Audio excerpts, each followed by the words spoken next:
Hello, everyone, and welcome to a new episode of Constructive Criticism. I'm your host, Spencer, and I'm joined by my co-host, the man who is not Casey Bloodworth and yet is here while a co-host is missing, Michael Hinderrocker. Yeah, this seems mostly backwards. Like, I think I'm the one who's supposed to miss shows. Yeah, it's... But also, how's it going? And, hey, what's up? Don't want you to miss that. You know, So you had to do both of them under contract? Yeah, that's the deal. They both have to get set every week. And you obligatory had to do both of them. I mean, I didn't want to get sued for breach of contract. Yeah, I mean, Casey would definitely It's sue you for that. serious. Yeah, it's a serious issue. I agree. So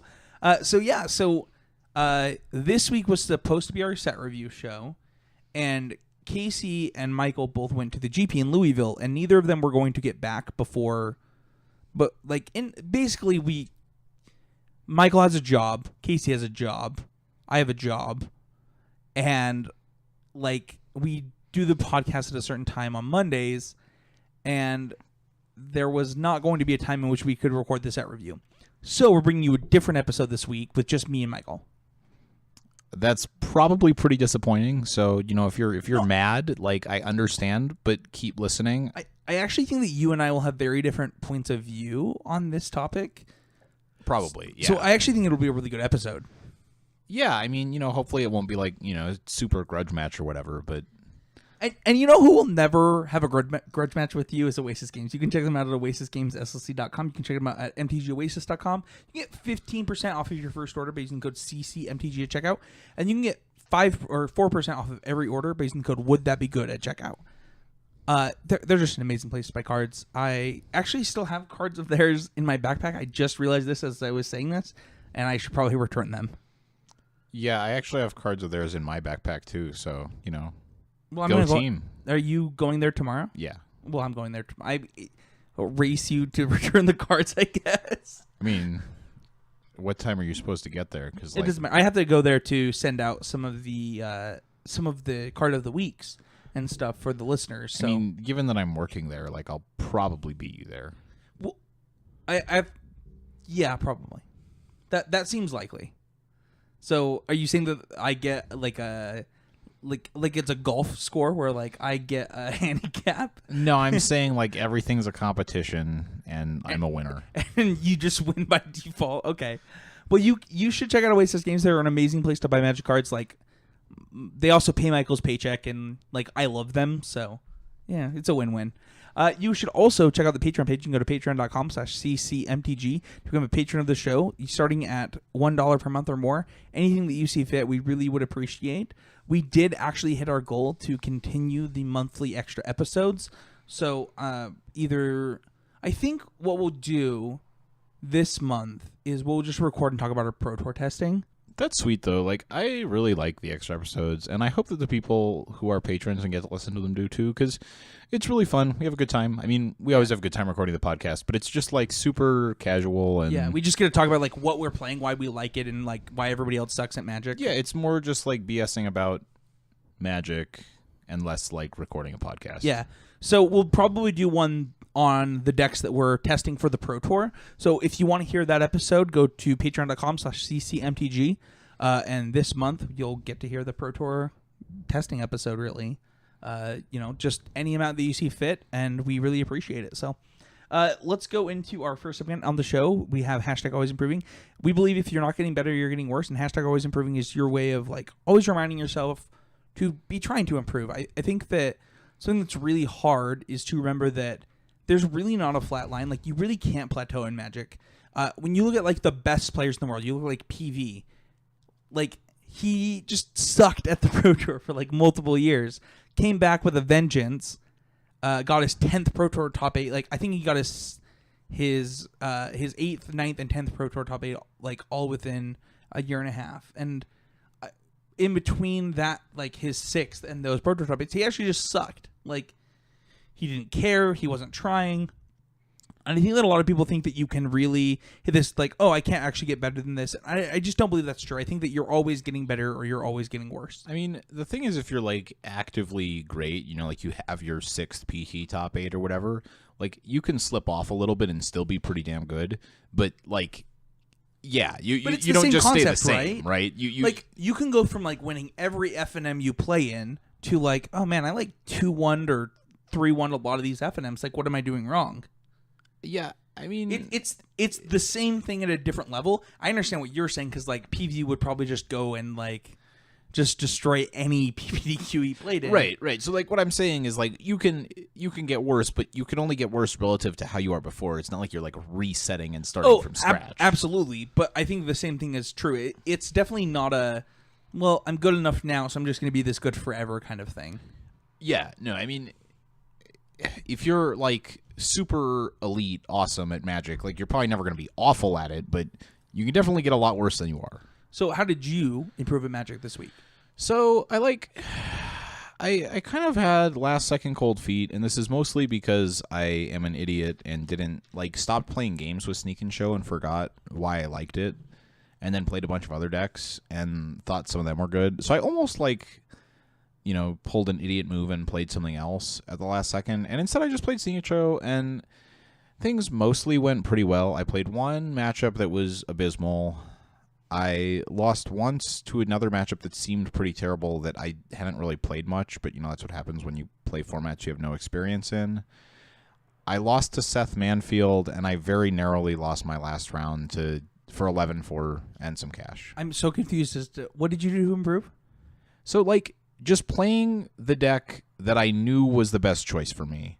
So I had this, like, really strong urge to switch to Bug? To just play something else. And I think that deck would have been good, but I think I likely would have let it down. Okay. So I think just, like, understanding my own limitation. How did you come to that decision? Like, what did you do that led you to, you know what, I probably just shouldn't play Bug Delver, which is, I believe, that was the deck you were thinking. Yeah, and that deck did really well this weekend. Like, I think metagame-wise, that deck was great. Yeah. But, like, I played a lot of matches with Sneak and Show, and it's kind of a high variance deck in general. So like when you lose, it just feels bad because you draw your like fourth Emrakul or whatever and don't have anything to do with it. It's like maybe some of the Marvel decks. Yeah. Like when you're losing, it just feels bad. So I had a couple of like pretty bad leagues, but I had a lot of really good leagues too. So I don't know.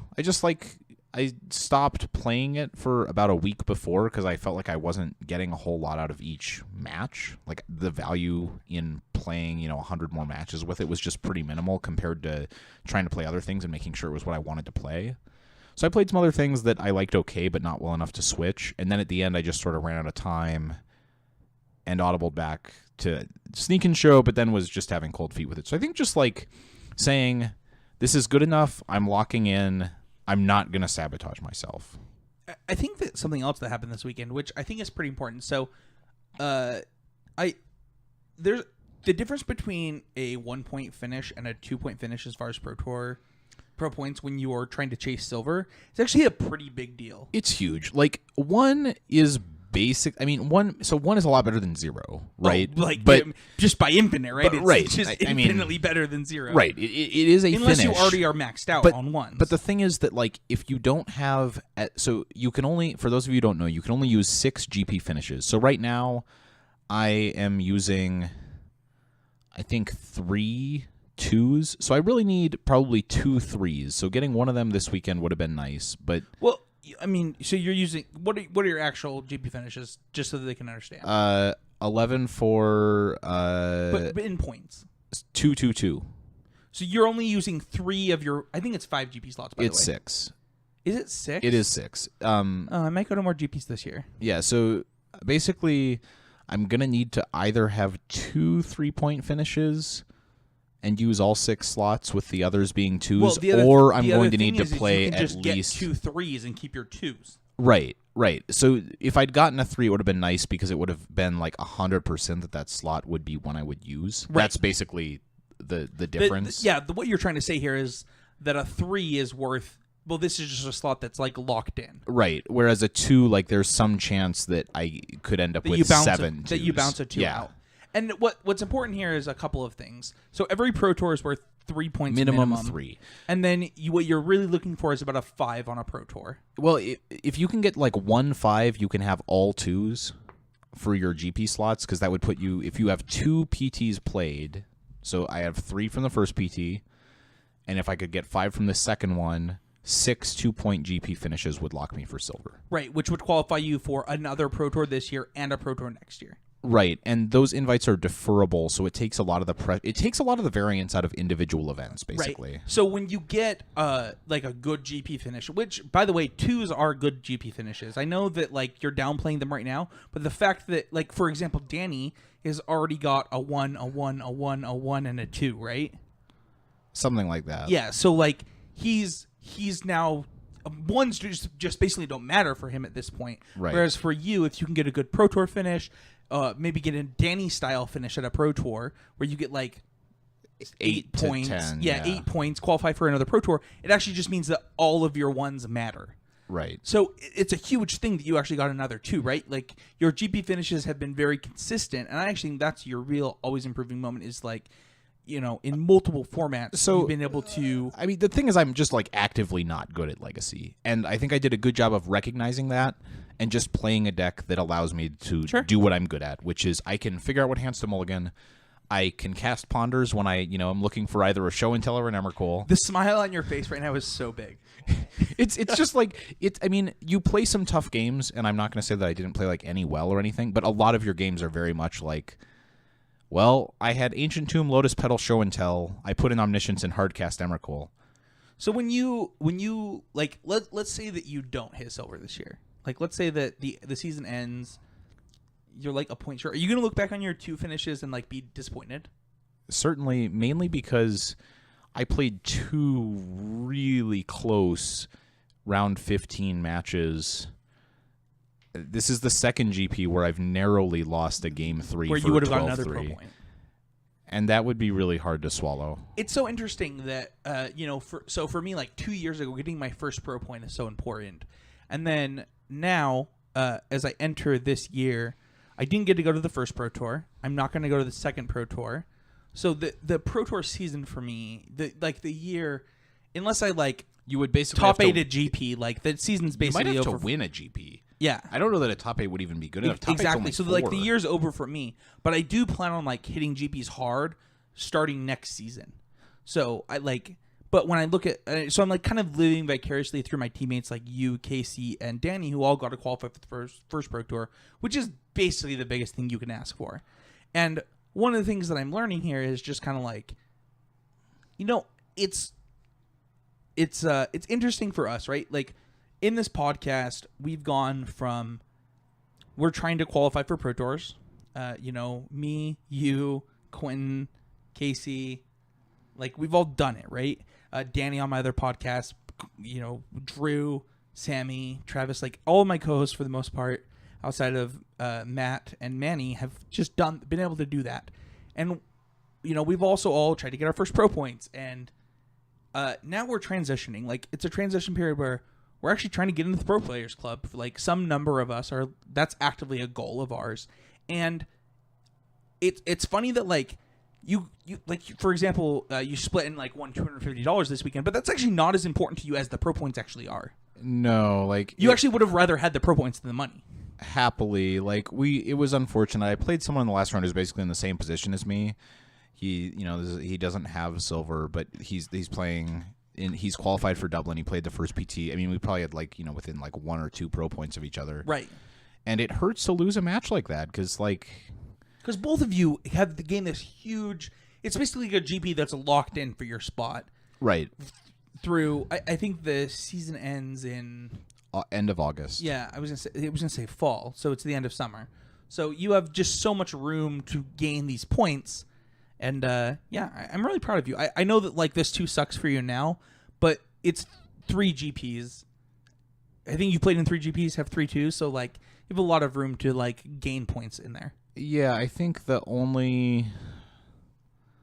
You played in Portland. I didn't day 2 Portland, but my strategy has basically been. Can I give you my point from Portland?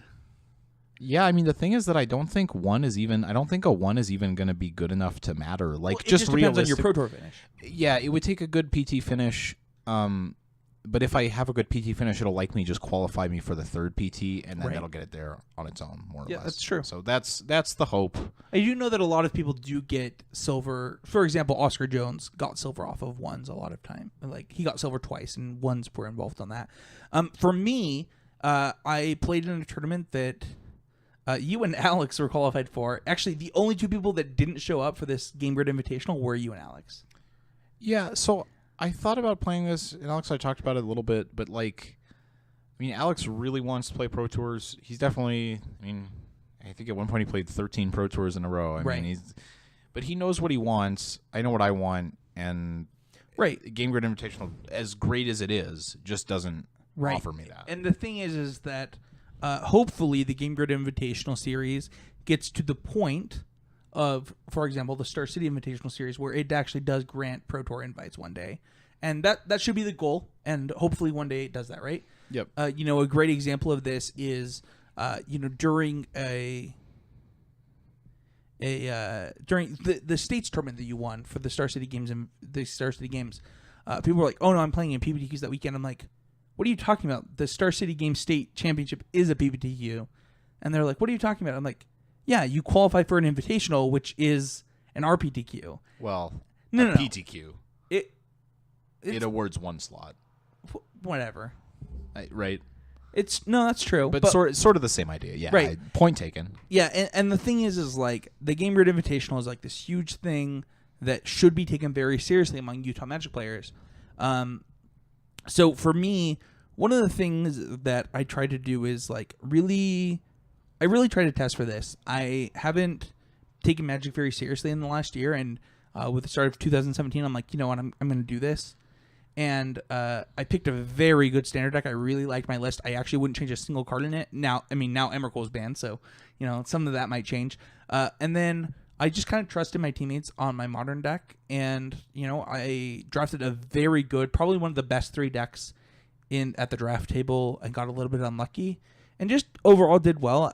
My preparation for the tournament, I did everything I could to prepare, and I haven't done that in a while, so it's been pretty cool. The other thing that I've been doing to hashtag always improving is, Magic is something that is done sitting down a lot. So, I do have goals to start working out a lot more. I plan on playing basketball with Michael, and hopefully we can get some other people involved. But I increased my workout by 33% today because of a comment my wife made. So, like a lot of things going on in my life to like be hashtag always improving, and before this podcast is over, I mean, it's likely that in the next 24 hours I'll get an email for a contract to sign, and I'll be leaving my job too. So 2017 is going to be very interesting for me. That's sweet. I think with like prep, it's good for even for like lesser tournaments to sometimes basically treat them like they're. I mean, there's a lot of cash value at the Game Grid Invitational. It's a really good event. It really is. But And the thing think- is but I get to go to. So I didn't actually say this, but I did actually end up top 8ing 3-0ing standard, doing well enough to make top 8. And actually now I get to go to GP San Jose. I'm just using the money to just go straight to another tournament. Right, so that's sweet. And like I think just taking GP or taking just like an event prep like that sometimes, it sort of helps you practice a little bit, because I think you need to like practice for your practice. I know that sounds kind of weird, but you need to figure out like what methods are most effective for you when you're trying to like choose a deck, figure out what you like, how do you like to test formats, what works for you, because some people really like playing with their friends. Some people just, I mostly these days I'm just grinding Magic Online leagues with the decks Right. I'm interested in, but it's just about finding what works for you, because I think whatever helps you perform the best, once you sort of know what that is, you can really sort of put that knowledge away and continue to use it in the future. All right. So I completely agree with everything you said. I think that treating, and this is actually one of the things that we kind of talked about a few weeks ago, which is, let's say that there's a high value event, like the Oasis Games Win-A-Boxes are really high value, right? For example, if they get enough people, every 4-0 wins $80 store credit or a box. That's pretty high value. That's like, and what happens is what that does is it draws in players that like you said about standard leagues are like willing to bet money that they're like better at Magic than you, right? Right, or like they're just gonna play seriously. They're gonna take exactly. So one of the things that you like, what you've said is, how do I take my preparation for even something as small as a standard league, and help it catapult me towards an SCG Open, a GPT, something like whatever it is that you're trying to do, and really push yourself. And I think that the Game Bird Invitational, I don't know why I think that it was just like, I just wanted to do well at like my next event. Watching my friends like you and Danny qualify for the program, like, I just have conceded in the finals and like dropped out of top 8s of PBDQs, but like I really just want to do well at a Magic event, and so I did take that opportunity to prepare and like get ready for this one. And it's really awesome that I get to go to a GP that I wouldn't have gotten to go to otherwise if this event didn't exist. So. But every week on the podcast, we invite a listener or one of our patrons to ask any question they see fit to just add a topic to the podcast. And this week, we have Mason who asks, do you see this is a response to the change? This being the bannings that came out this morning. Yeah. This being changed to the current standard rotation, leading to another 6 months of future interactions with these cards. Or is Wizards of the Coast just in its mind, just changing its mindset? Do you feel like Wizards of the Coast should take more risks in R&D if they have been more liberal with the ban list, or do you feel like they need to maintain the course and they just had a few slip-ups?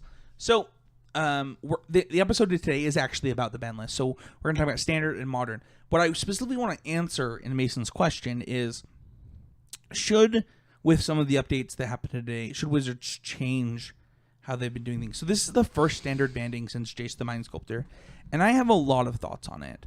I think that every card that was banned had a reason to be banned, without question. I think that with that, I think the standard form was fine.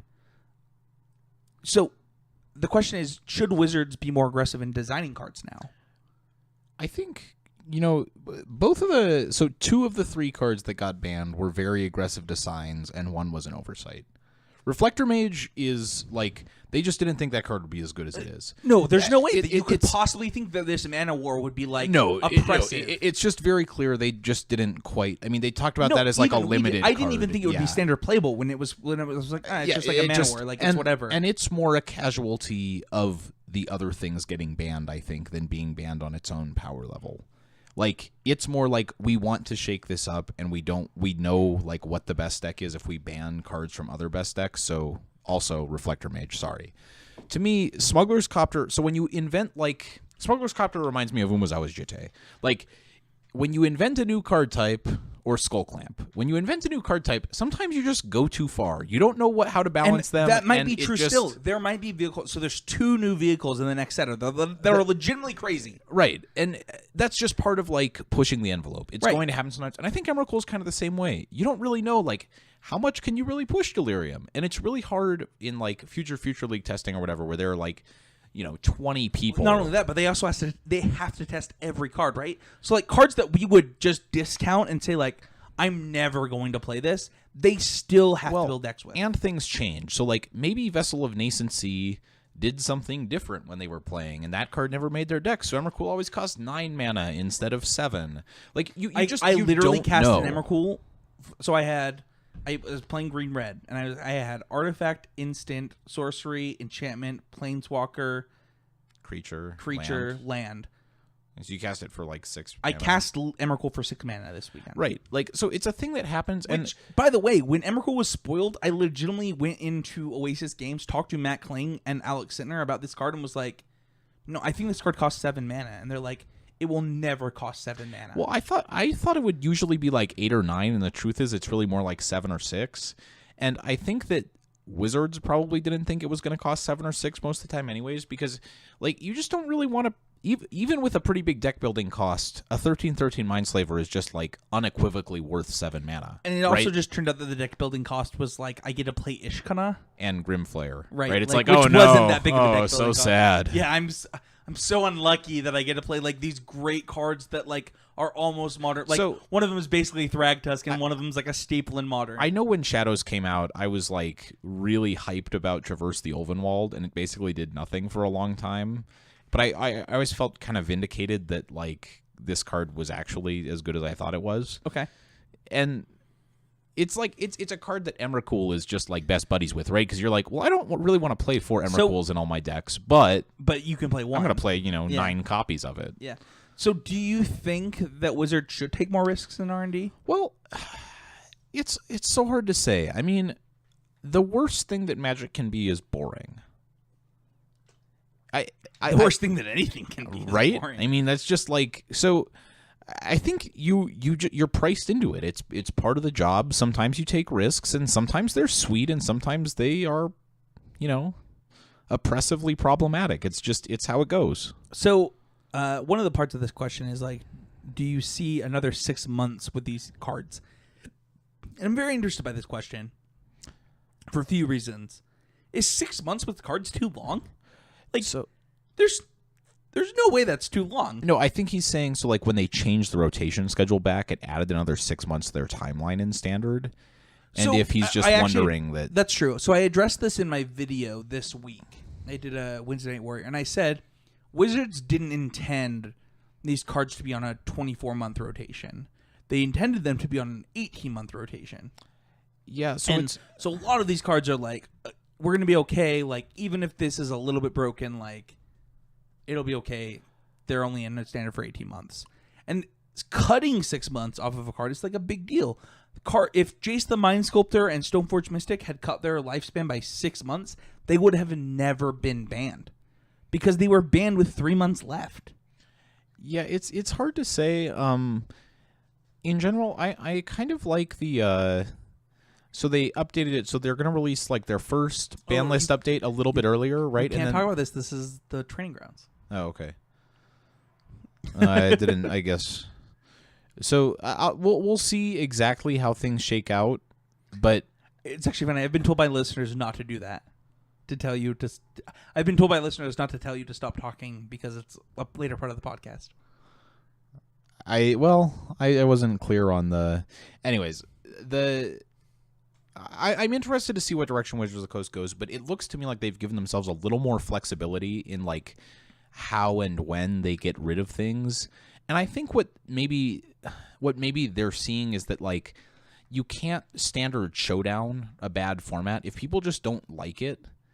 You can't like incentivize them to play with prizes. They just don't like it. It's like if I would rather do something else than play Magic, better prizes don't make me want to play Magic more. It's actually so funny because honestly, this is, in my opinion, the best standard format ever. But I'm saying like it doesn't matter what I think or what you think. And This that's is the just, thing. That's the thing that I learned is like, and we're gonna get into this week, during this podcast, but like, I'm just so surprised.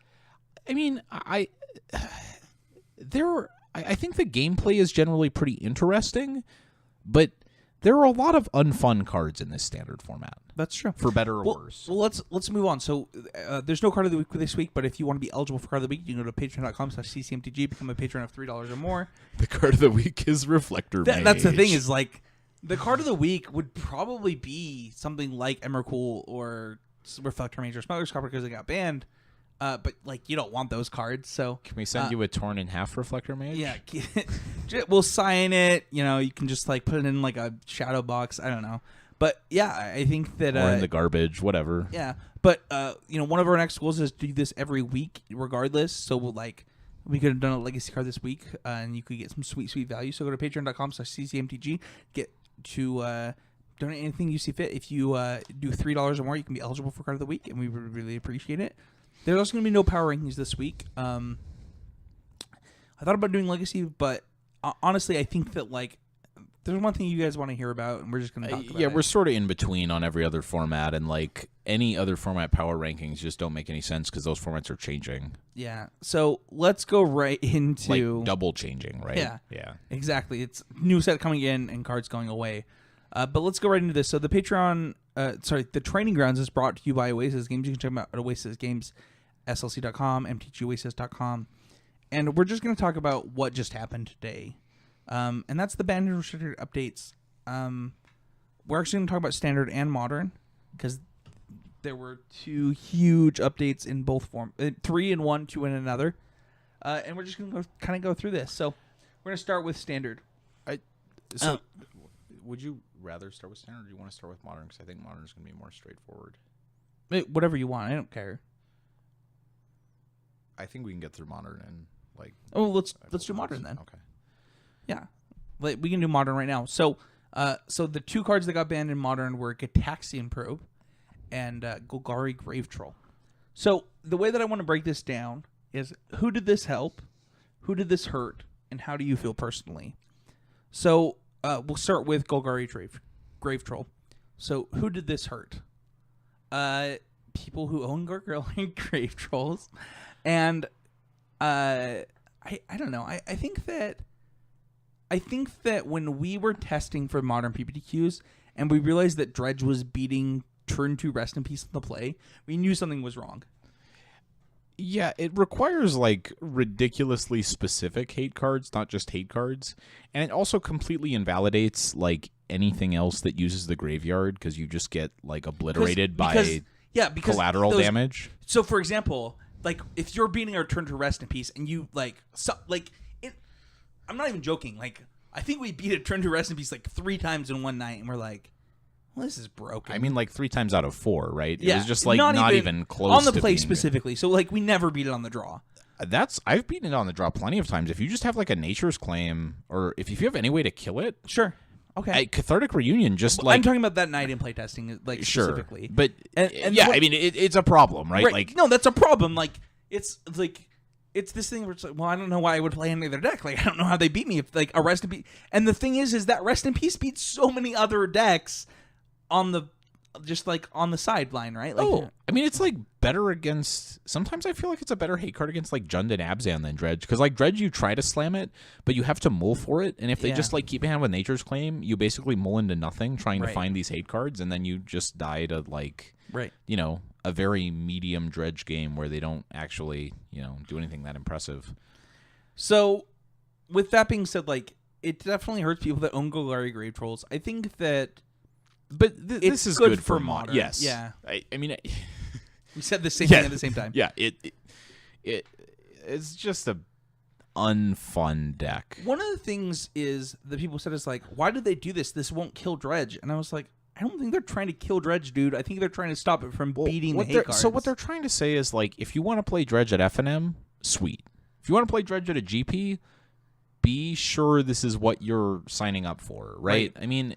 And Dredge has just been one of the most stupid mechanics in the history of Magic for a long time. You basically opt out of playing Magic and instead opt into playing a different game called Dredge. Exactly. Can you imagine being somebody who's you know what, I want to look at this Magic game on Twitch. And the thing that shows up is one person with their entire deck laid out, seemingly putting things into play at random, and then discarding their hand to burn out their opponent. Yeah, it just doesn't make it doesn't makes look no like sense. Yeah. And this person's I don't know what just happened, but that guy got wrecked. So the thing is that Dredge, when it was introduced in Ravnica, given that I was playing, standard and limited at that time, was mostly in limited I recur my Greater Moss Dog and sometimes mill over a Stinkweed Imp that I can also recur.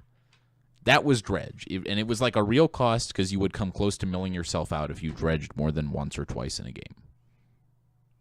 And in Constructed, it's just been one of the most broken mechanics ever. Well, yeah, but it's actually what they cited. They were just it's actually too good. It's so good that it's generally a bad deck because you have to play hate for it or you literally can't beat it. Yeah. And the other thing is when they were, it was so funny when you're reading the article for why they banned Golgari Grave Troll. They're Dredge has just always been a problem.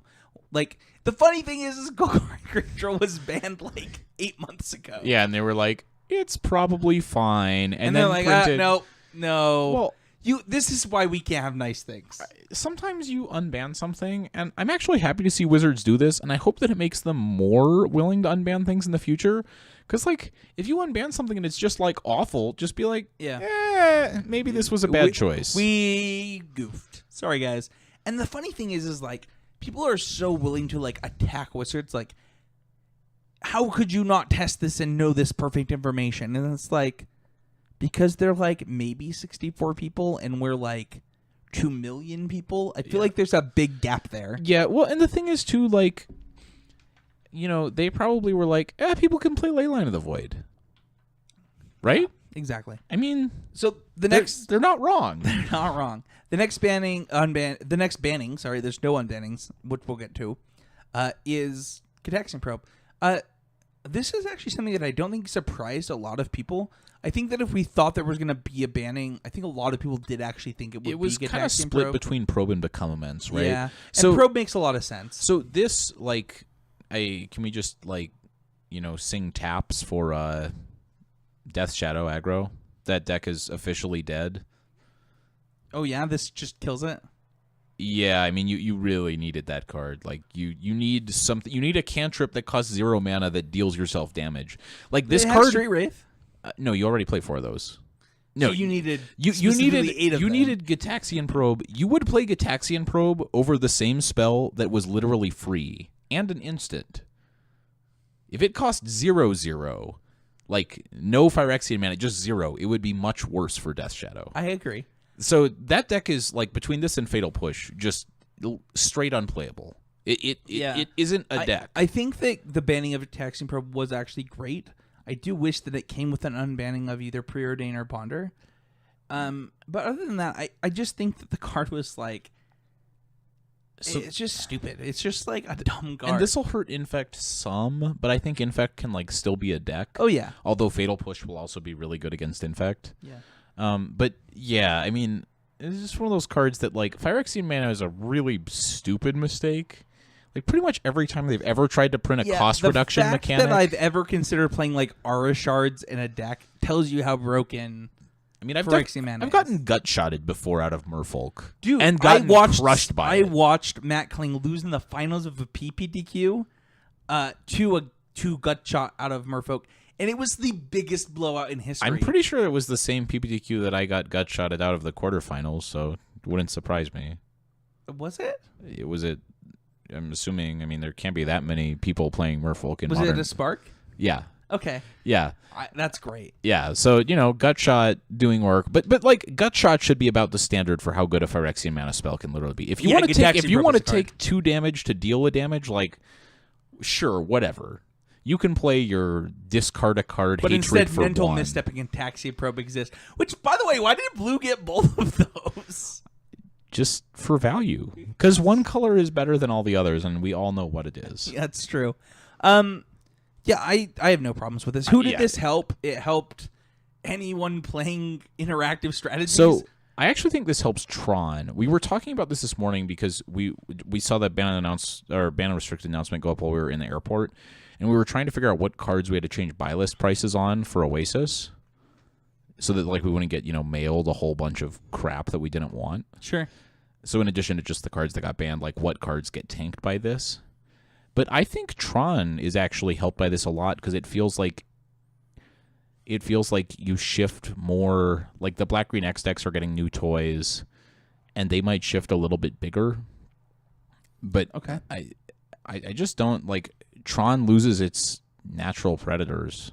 Like, if Infect is weakened and Black Green X is strengthened, right? Because they get Fatal Push, which is, like, probably almost strictly better than Path to Exile. Yeah, I think that it's vintage playable where you would never play Path in vintage. So I don't know. I don't know how many fetch lands people are playing in vintage, but, like, they're playing all fetch lands in like 3 lands that aren't. Yeah, but, like, this card is clearly great. It's great against these fast decks. And, like, the more Black Green X there is, I mean, those decks just, like, fundamentally can't beat Tron, especially if they start playing a bunch of Fatal Pushes. I think you kind of answered both questions. So in the Who Does It Hurt section, you have obviously, well, the deck that ceases to exist. It didn't hurt. Death Suicide Shadow. Zoo finally ran out of life points. Yeah, or has too many.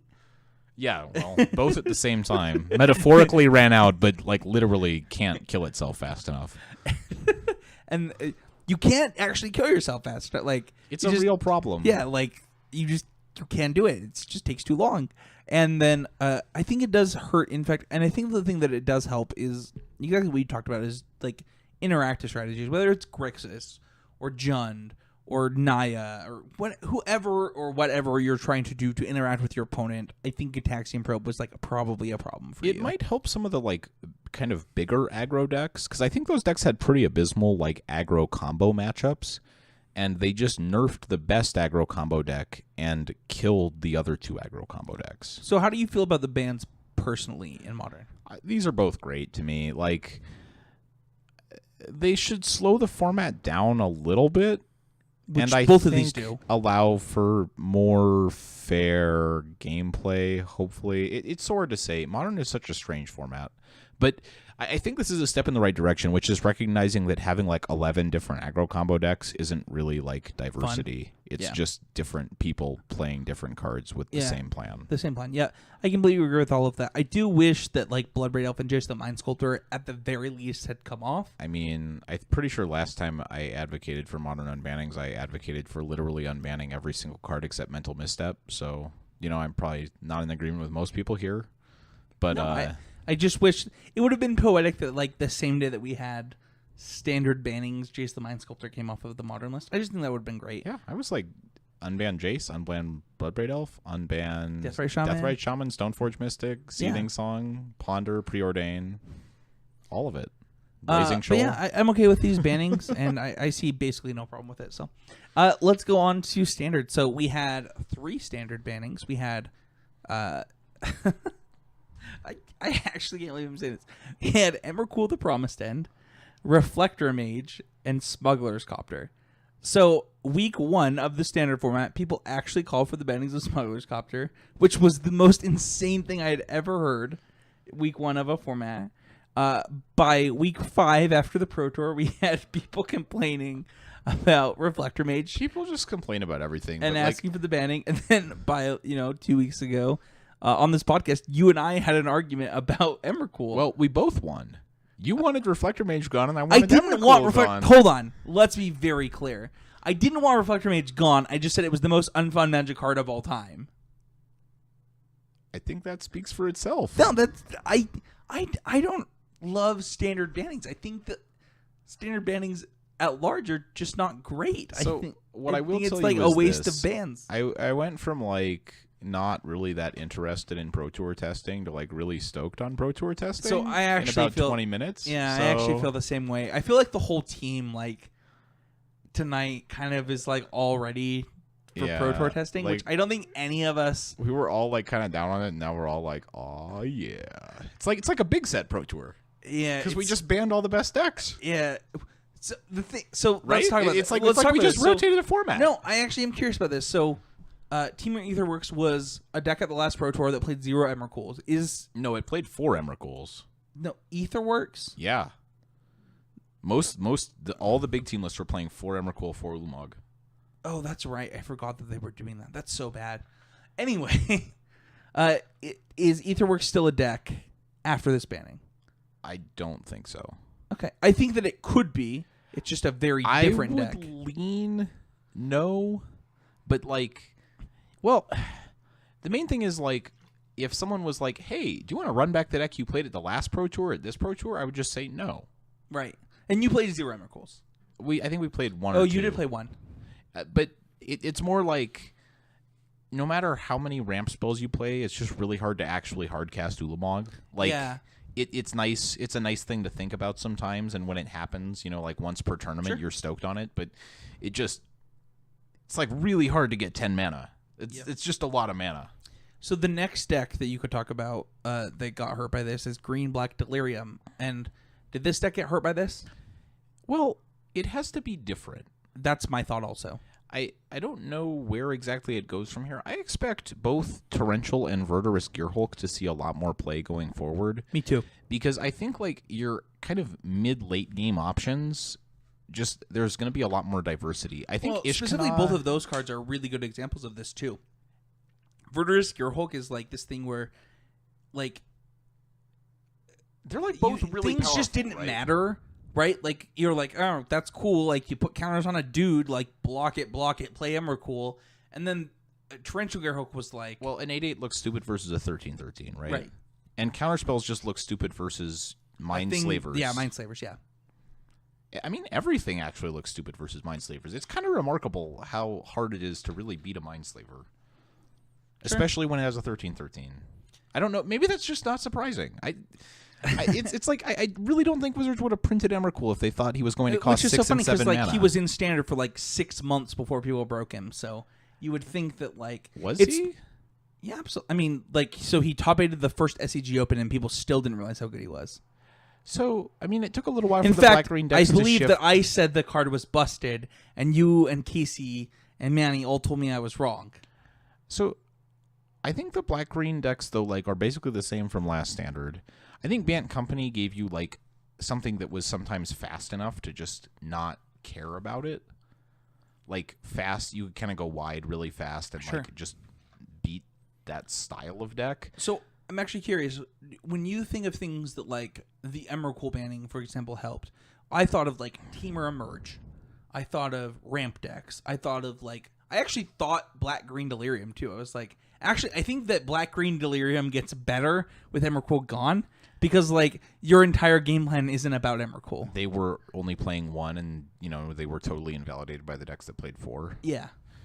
I was thinking this is going to sound kind of goofy, but I was thinking Metalwork Colossus. I also thought that. I have a couple of ideas that I want to try. I still haven't given up on that thing, and like we get some interesting artifacts. Yeah, you and in Michael this Majors one. should like form a club. Yeah, the Michael the the Metal Mike Club. I don't think he wants to be anywhere near that club. That, you know, sounds mostly terrible for him because, you know, he has to associate with me or whatever. But I really love Metalwork Colossus. Hashtag Metal Mics. Oh my gosh. Oh my gosh. Can we get on the podcast? You and Michael Majors. Oh my gosh. I feel like Michael Majors would not want to be on a podcast with me, and I don't really blame him. Just go win a Pro Tour, bro.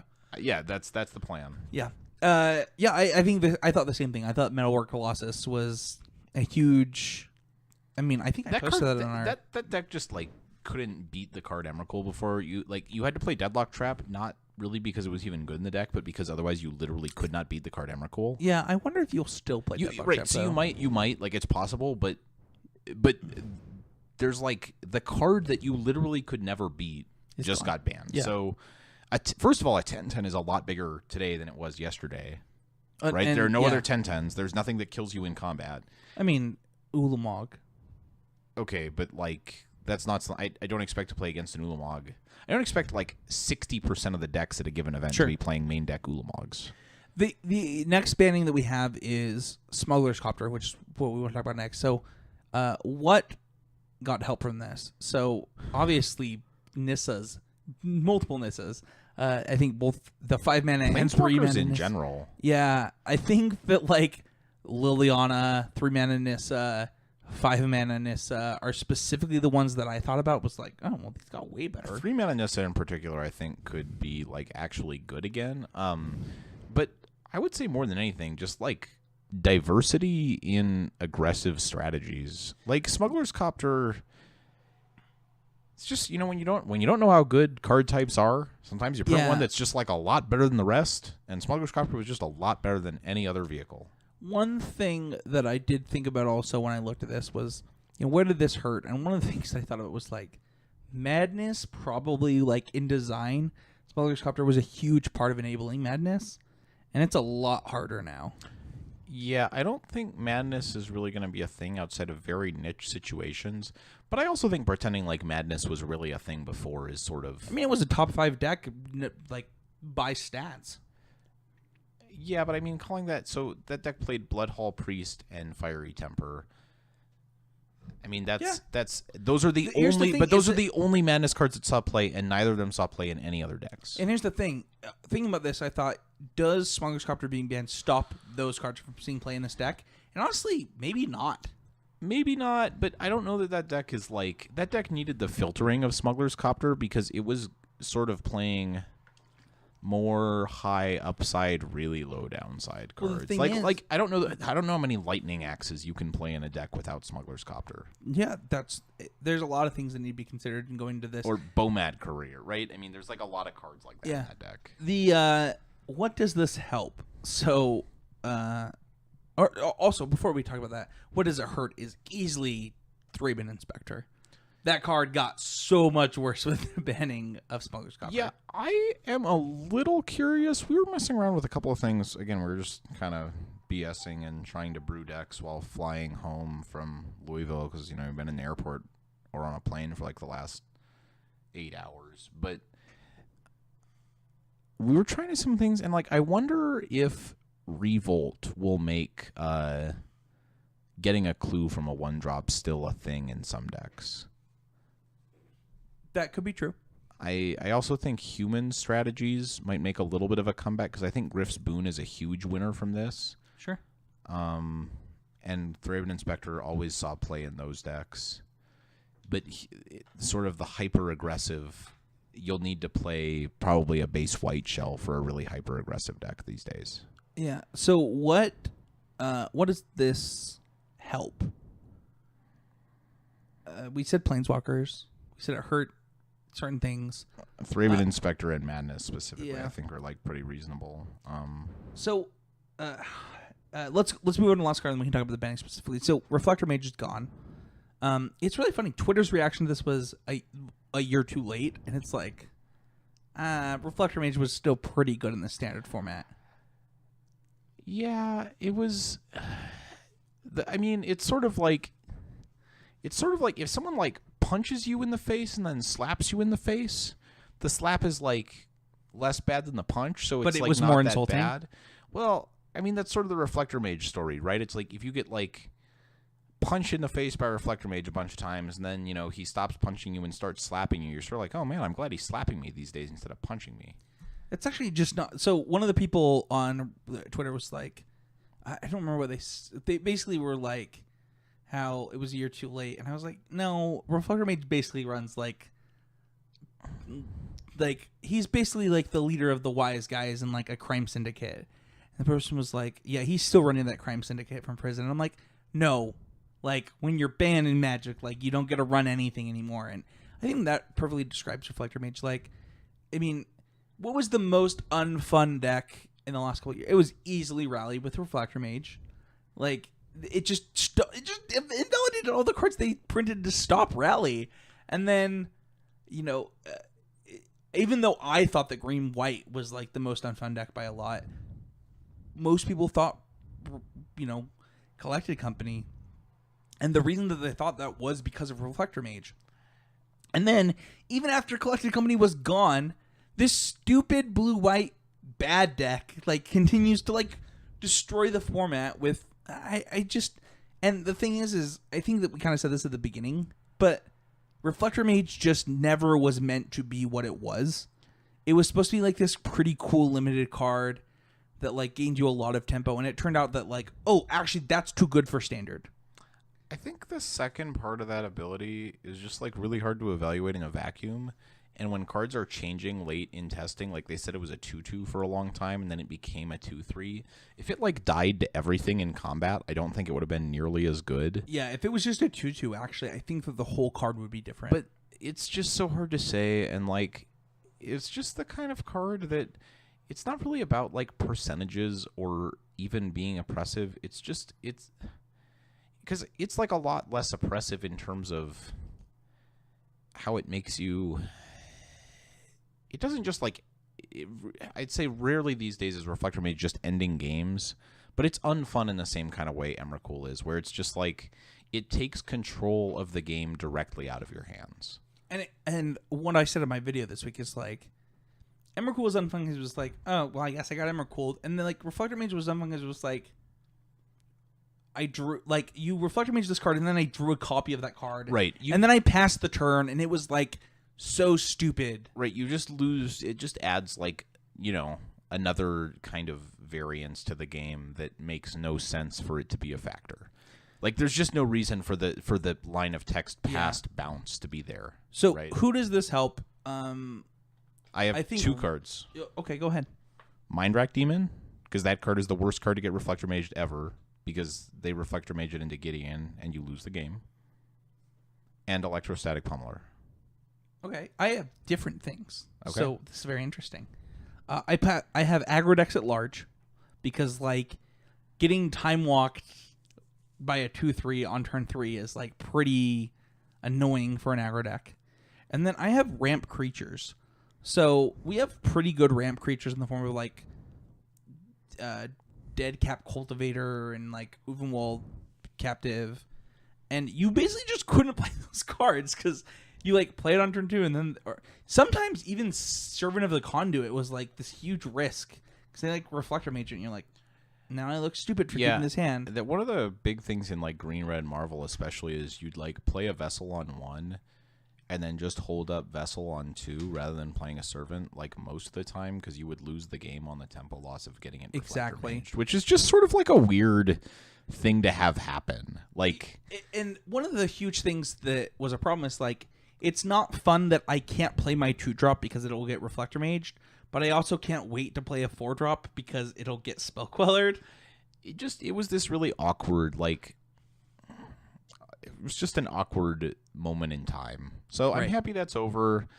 But I think, like, aggro decks were actually okay against blue-white. I know that Sam Stoddard tweeted today that the only deck with a favorable matchup against blue-white coming in at 51% was red-black aggro. Yeah, which was a very interesting stat considering our testing. I mean, so I think it's like a lot of the better players on Magic Online gravitate towards blue-white. So That's actually what I tweeted. I think they're like... I've heard this in Hearthstone before that when Patron Warrior got banned, its win rate was like 38%.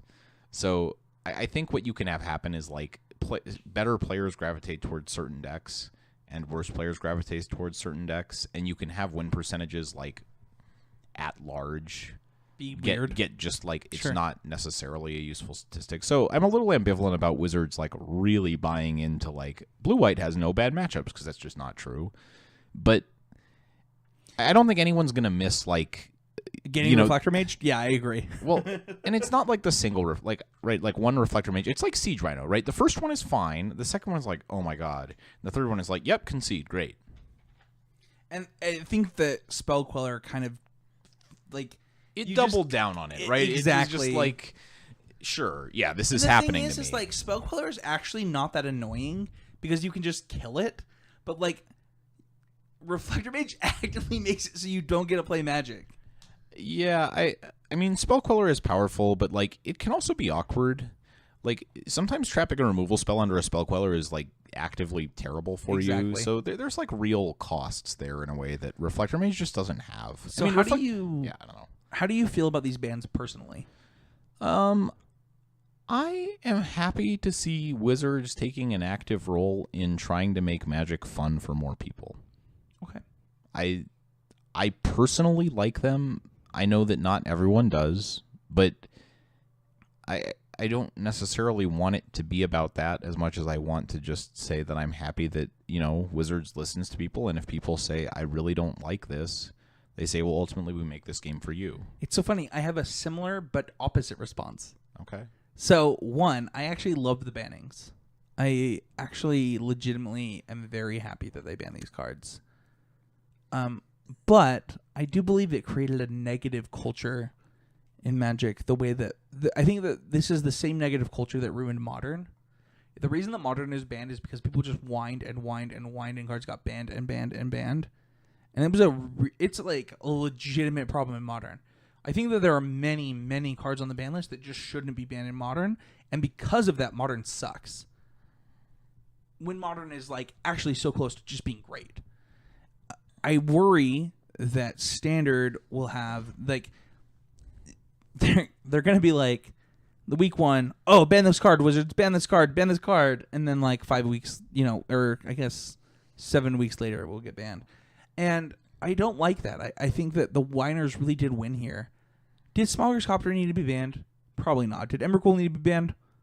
Probably not. Did Reflector Mage need to be banned? Probably not. None of these cards needed to be banned. Is Magic better for them being banned? Probably, yeah. Magic is actually probably better for these cards just being gone and like we get a new format. And that's great. Does it encourage future bad behavior? Absolutely. So I agree with that to some extent. I just hope that like what Wizards is showing here is basically a level of humility and just like willingness to own mistakes and say, this isn't really what we envisioned when we made these cards. Right. Like, so I think what they're saying is we didn't envision Emrakul being this cheap or being this ubiquitous. Sure. We didn't envision Reflector Mage being a card that people played. And At all. we didn't really know how good Smuggler's Copter was going to be, and this was better than we hoped. So, Yeah. you know, we're going to keep trying new things, and hopefully we'll do better in the future. And when you look back at like the designer of Magic, Richard Garfield, he said if you're not getting cards banned, you're not trying hard enough. And Wizards has for a long time had a very different philosophy than that. They do everything they can to never ban anything. They don't like bans. They feel like it gives the feel bads. And I think that what they have learned from specifically Hearthstone is that people will continue to play your game, even if you nerf and ban the strategies. What people want is they want a designer who's taking an active role in listening to issues, and you know it. Which brings us to our next point. So it can be good or bad, but I know that specifically there was the Twitter poll that Sam Stoddard made a few weeks ago, where I don't believe any Platinum Pro rated Standard as over a 5 out of 10. Yeah. Which, you know, that says something. It does. It does say something. And I think that those are people that definitely want to listen to. Which brings us to our next point, which is there's a new standard ban window. So they now will do bannings on the Monday following the pre-release, as well as 5 weeks following the Pro Tour.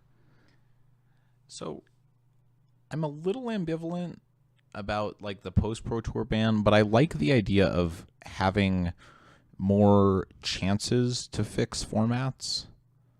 Yeah, I think it does a couple of things. So, for example,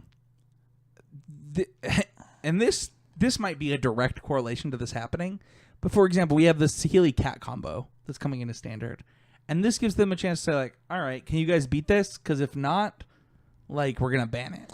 My question though is how many Standard GPs are in that month? Like, because if the answer isn't like 3, but you the just thing won't is know and the by thing that we 5 learned from weeks this after. Standard banning is that they use motor results a lot. Which I think makes sense because just like Magic Online is the kind of game that it's basically competitive REL practice. Yeah. It's not really like casual Haven. You know what I mean? Yeah. So how do these bannings help us? I think that what you said earlier actually is exactly right. Is that they can more easily listen to people and they can design more aggressively. Like they can go hard in the paint in design because of the addition of this. Because no one wants to see you like make a bunch of really bland sets where the mechanics aren't interesting and flavorful. Of course, you know, you hope that means you don't, you know, print 13 Mindslavers that cost like 2 or 3 less mana than you envisioned. But and hopefully you don't ever print a 2/3 that's like the most unfun card ever, even though like why should this card be playable? This card's like actively bad. yeah, it's really close. It's really close. If it was a 4 mana 3/4, that card would literally have never been played in any format ever. Yeah. Outside of being probably pretty good and limited. Yeah. So it's hard to say. Like, no matter how you feel personally, I think you have to appreciate the fact that Wizards is trying. They're trying something. I know, you know, some people like Standard, some people really didn't like it, but it's hard for me to rag on someone for trying. Yeah. I think that the way that it hurts us is those people that like created that negative culture in Modern. I hope that doesn't happen in Standard. I hope that every Pro Tour they're not trying to call for bannings and we can just have great formats. It's about finding balance, right, between I mean, there are always going to be cards that are better than other cards, but there were things about these specific cards that I think kind of ticked the boxes that Wizards is looking for when they're looking at banning things. All right. So let's wrap this up. So I think that what we learned is that everybody has different opinions about Magic and like what it should be like and what it should feel like. I know that, for example, Matt Kling and Casey Bloodworth basically told me that they basically hate playing Magic that's not on the stack. And for me, I love playing creature decks. I love mid-rangey creature decks. And I think that what needs to happen is we need to live in a world where everybody can get what they want. And that's a really hard world for Wizards to design. And having aggressive bans might be a better way of achieving that. So yeah, that's it for this week. Let's move on to our Patreon goal. So next up, we did hit our goal again of an extra episode. So we'll do a Pro Tour testing episode where we'll specifically, I think what we'll do is we will bring in Danny, and just me, you, and Danny will have a conversation about Pro Tour testing and where you guys are at and what we tested and things like that closer to the end of this month and where we're at the end of this month. And that will be right before an SCG, right after an SCG Open. I don't know the dates of the SCG. I'm pretty lost on. Sure. Maybe we'll do two. Maybe we'll do one this month and one in February. When is the Pro Tour? This feels like a question I should be able to answer. But I know that GP San Jose is like the 27th. Right. So the Pro Tour is like the Friday after that because I'm flying from San Jose. So we'll do two with me, you, and Danny. I'll talk to Danny about it, because I'm obviously volunteering him for an extra show. But suck it up, Danny. Haha, Danny. But yeah, we'll work something out so we can get like pre-Pro Tour, post-Pro Tour, like where you guys are at, and then what you guys played and what you guys thought, stuff like that. So go to patreon.com/ccmtg, donating $1 more per month. $1 per month or more to be eligible for those episodes. You can also find us on Twitter. You can go find us at @CCMTG. You can find me at Spencer13H on Twitter and Spencer Stephen Howland on Facebook.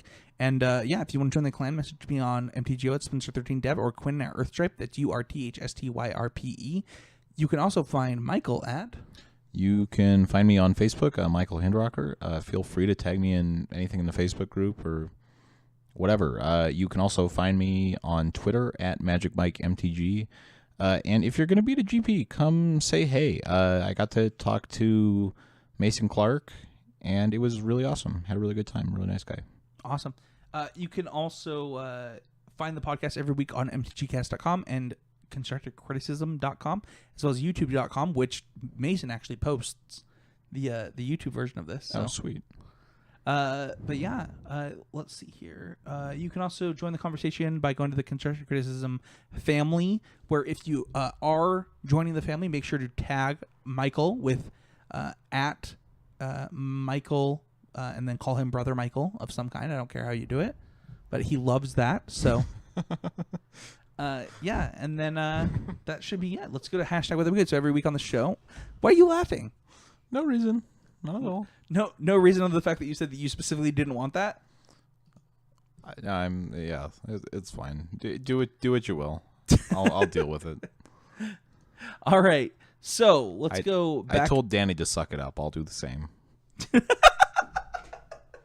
If only all my co-hosts had that feeling. I mean, but if you want to make me a grilled cheese, like, you don't have to give it to Casey. If you give it to me, like, I'd be legitimately stoked about that. So. Deep fried enchiladas, hashtag with a big good. Question mark? Yes, they are. That's from Agent of Blight. So how do you deep fry? Don't you like lose a lot of the part of an enchilada by deep frying it? I have no idea. An enchilada is like covered in enchilada sauce. Well, you can deep fry it and then cover it in enchilada sauce. Oh, well, that seems good. That seems fantastic. Or you can just deep fry the enchilada sauce and get that whole bad boy out of the fryer. That seems worse. I don't know. I've never tried it either way, but I have a deep fryer at home, so you never know. At Spencer13H at SylvanMTG. Why would I want to win when I could win with style? Hashtag with a good. Hashtag spoiler. It's not. What is this in response to? Oh. Okay. So real talk. I've been really active on Twitter lately. And Sylvan MTG, I don't know who that is. I'm sure that they're a great person. Tweeted a picture of Wooded Foothills Simian Spirit Guide into ×4 Burning Tree Emissary and ×2 of the new Burning Tree Emissary that has Revolt, that you get 2 green, and it makes 2 green mana. Okay, but you end with 2 green floating. Yeah, so this is really bothering me. Okay. What are you going to do with that mana? So what I did is I tweeted, or you could just play Reckless Bushwhacker, which seems so much better. Well, you should probably play them in like a different order because if you have like green Yeah, from the first one, exactly. And then, So, yeah. and that's the thing. It's like you could play ×2 of this other free spell, and it's like, or you could not do that. Play them in a different order, and then a reckless bushwhacker them, and then they take 4, 5. So they take 3 times 5, which is 15, 16, 17 on turn 2, or on turn 1, and then they easily die on turn 2 because like, how could they possibly win? They play Land, Exile, Simian, Spirit Guide, Pyroclasm. Suck Sure. it. Yeah. Suck it. But yeah, I wasn't trying to be rude. I was just saying, like, you know, oftentimes people like go to these extremes It's and new just cards like comes a out. weird It's like, draw. now this is not even like close to like this deck already exists with better cards than this. It's just not an aesthetically pleasing nut draw. Yeah. If I'm gonna make up nut draws, they should like, be better. So I wasn't trying to be rude. I'm just saying, like, you could just have Come up with better 8-card hands. there are 8-card hands that win on the spot. Like a lot of them. Yeah. New T-shirt campaign. Show you're at CCMTG Pride by wearing one of these bad boys. And you can just check it out. Go to teespring.com /new constructed criticism /shirt. Or new constructed criticism shirt. We have mugs available. We have shirts available. We have stickers available. I did say we would never do stickers on this show. There are, in fact, stickers available for constructive criticism. So check it out if you want the link. I want to see more mug colors. I don't know if I mean, there's just the mono white mug. Is that the Craig Wesco mug? What do you want from me? Oh, just give you a hard buy time. you one of these for Christmas. Well, it's past Christmas. I know, but I was also going to buy don't you buy one. me Christmas gifts. I was going to buy you one. Okay. Shut up. I hate you. Go to check out my tweet. You can also just, if you want the link, the shirts are as cheap as they could possibly be, and we had a lot of people asking for them, so there's still a lot of time there's still like 10 days basically to get these shirts. So check it out. You can also get mugs, stickers, whatever you want. With the cash that I won from the Game Grid Invitational, I will now be attending GP San Jose. Who am I going to meet? # with it be good. Yeah, I'm going to GP San Jose. I don't usually go to GPs, as you guys can tell on this podcast, and I'm really excited about it. And I'm going to go with Danny and Alex and Michael, and yeah. Would it be good? Do you want me to come? The shrug was kind of a dagger. Oh. You're like, and Michael shrug. Wait, are you... It's like the physical shrug they couldn't see. Yeah, it was like Danny and Alex and Michael. That's not what happened. That's what it sounded like to me, but All right. So, real talk. Should I cancel my flight? Are you not excited about me going? I don't know. You didn't seem excited about me going. Maybe I should cancel my flight. I'm pretty excited about it. I don't think that I think I've gone to one limited GP, was in Salt Lake City, and it was the first time that I got a pro point. And Can you call it going to a limited GP when it's in your city? Yeah. No, you can't. I mean, by going to, I mean like I drove 5 minutes to it. Kari Zev's expertise in Modern. Gruul Blitz sideboard. # would that be good? I think this card is great. Is that the one that lets you threaten that casts a 2-drop? Yeah. Yeah. That seems like kind of powerful. Seems like broken. All the expertises, we were brewing some ridiculous stuff. So I have a question. Can you play 5-color expertise? So Can you go expertise into expertise into expertise into expertise? You want my worst / best idea for a deck yet? Go. Okay, so you play a Mana Dork on whatever turn, and then on turn 4 you cast Verdurous Gearhulk. You put all its counters on itself. And then on turn 5, you cast the one that draws 8 cards. Okay. And then you put into play the blue one to bounce their board. Okay. And then, I don't know, you cast literally anything and your opponent concedes out of shame. Yeah, so why did you do that? Because then the next one is the one that gets us -3/-3? Well, we could kill anything that was left over with that one. Sure. I mean, our Verdurous Gearhulk is like an 87/87. Sure. Okay. And then we can untap and probably do it all over again because we drew like 11 cards. I see how you do. Okay. No, actually, I think this card might be totally Modern playable. I have no idea. I think this card is legitimately great. Having 15 one-ofs in your legacy sideboard. Hashtag would that be good? Hashtag Phyrexia did nothing wrong.